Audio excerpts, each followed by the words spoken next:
Single part control. It was like this before. One day I realized that a 300 RPM motor can spin a propeller so that I generate lift. It, it wasn't easy as I say, but constructing propeller, this required much time and much practices because it was my first time to do that. And later, after making almost like 20 plus propellers, they couldn't all generate lift, and until the day when I constructed one, which I know that I can't also do it again because I did it using hands. So later I bought some propellers and motors.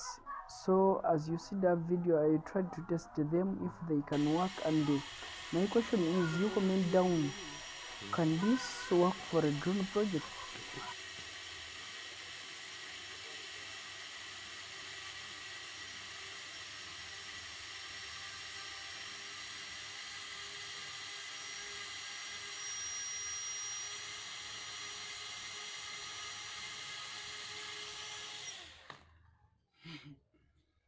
Bana bija kuhinduka ndaguma hinduka